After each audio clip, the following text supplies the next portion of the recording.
Welcome to part 2 of the Beginner's Guide to Horseback Riding Lessons by HeyPartner.com.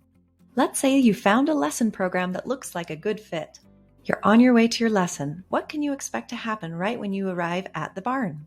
You will most likely see horses on your way in. I would recommend asking barn staff before you interact with or perhaps give any treats to horses. It's hard to tell at a glance which horses might bite or be on special diets. If you are given the go-ahead to feed a horse a treat, one of the most common ways to do this is to put the treat in the palm of your hand and lay your hand completely flat. In fact, it helps if the hand is slightly overbent, with the fingers pointing slightly down. If the hand is pointing upwards, it's easier for the horse to accidentally bite your fingers. If the treat is a carrot or an apple, I would recommend breaking it up into smaller pieces before you feed. Doing this reduces the risk of choking for the horse, and it's more likely to keep your fingers safe.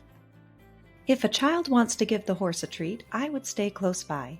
Children tend to move more while feeding treats, and they might need a little help to do it safely.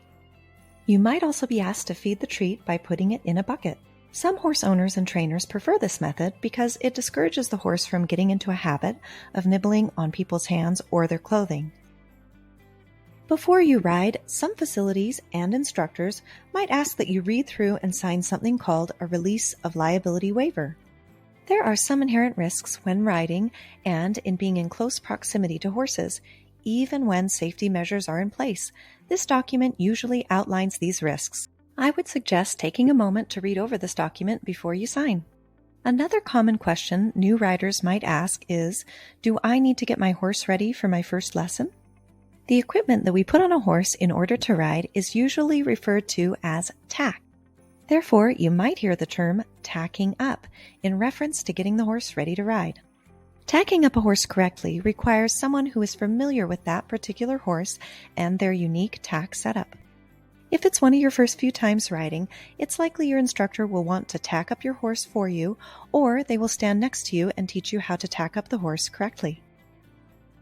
Thanks for watching and hope you have a great ride.